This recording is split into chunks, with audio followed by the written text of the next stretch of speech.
Hi family, I'm Pastor Chaminda from Sri Lanka, and it's my great privilege to give you a report about what's happening with us. And last 2 years, my greatest challenge was to form a team to overtake the ministry. And we tried on many people but failed. But by the grace of God, an associate pastor in our ministry and a board of deacons to take over the ministry and run the ministry. And it gives us such a freedom for me and Dami, because now we can go anywhere for ministry or whatever the reason without any burden having on our minds. So that was the greatest challenge, and we overcame that challenge through prayers. We tried this on so many people but didn't work out, but we were praying and praying and praying, and we thank God for our new team. Pastor Kinsi Doriraj is our new associate pastor, and we have few brothers and sisters in our deacons board, and we thank God for them. So they are such a dedicated and anointed people, and we are so really privileged to work with them. And my plan is to get engaged in the national level, especially in our region. We have 2,588 villages. So in the near future, I want to take gospel to these villages.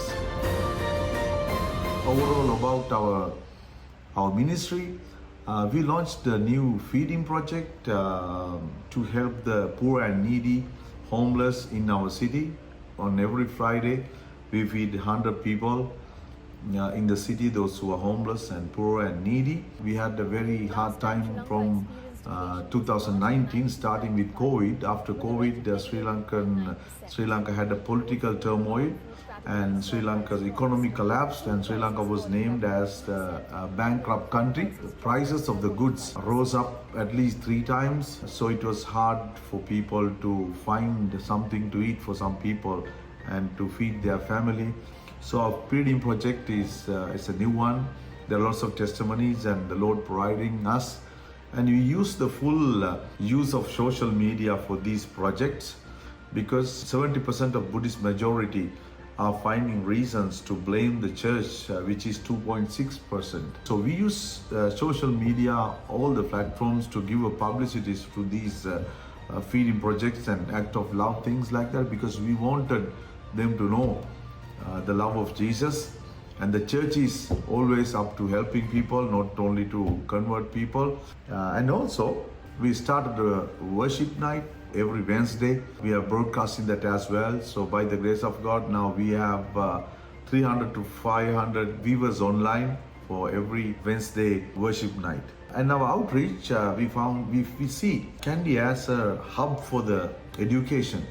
It's known for good government and private universities. To get the education, every weekend there are hundreds of thousands of young people is coming to Kandy. So we focus on that young community, and we are reaching out to them by spreading the good news, with distributing gospel tracts with our youth group. That has bring great results for us. Now we don't have enough space in our sanctuary for Sunday services.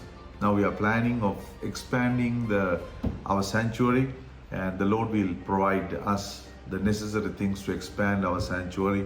And we were using a minivan to transport the people. Now it is not enough. 1 month ago, we launched a new bus service, and the new people started coming. Now there is no space in that bus. Now we are thinking of going for the next bus.